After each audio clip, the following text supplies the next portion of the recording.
Oh, this is funny. Trump declines to testify in his civil rape case. What happened to if you got nothing to fear, you got nothing to hide? Would he have to hide Trump?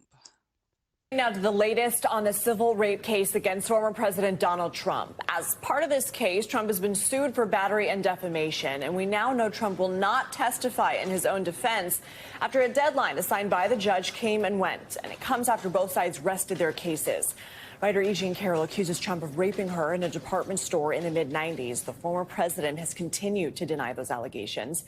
NBC News legal analyst Danny Savalas joins us now. So, Danny, good morning. The judge gave Trump's lawyers until 5 p.m. last night to let him know if Trump wanted to testify. They did not make any such filing. What do you think is the strategy behind that? They could have given him another month, and it never would have happened. The reality is this. Is that Trump was never going to testify.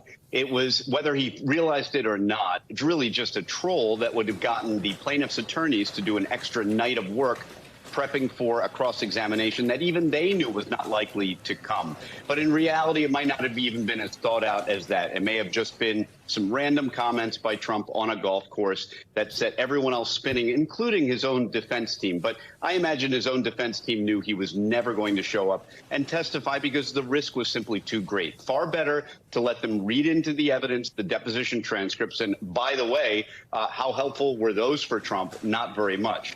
So it gives you a good idea of how well he would have acquitted himself had he taken the stand live in real time. Let's go ahead and show some of the taped deposition of Donald Trump that was shown to the jury. I don't even know who the woman. Let's see. I don't know who. It's Marla.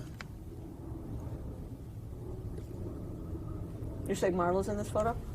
That's Marla. Yeah, that's my wife. Which woman are you pointing to? No. Here. Carol. Oh, is that? The person you just pointed to was E Jean Carroll. Who is that? Who is this?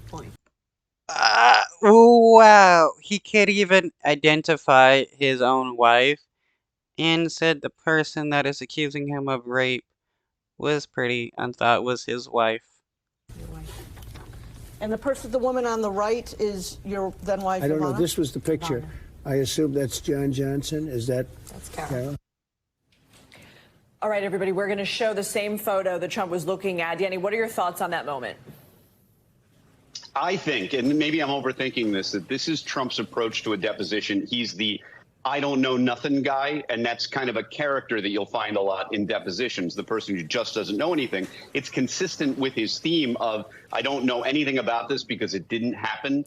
So it's his way of somewhat being unhelpful and not knowing anything and looking at a picture and saying, I don't know, who is that? Is that Waldo? Is that the plaintiff? I have no idea who's here. I don't know nothing about anything.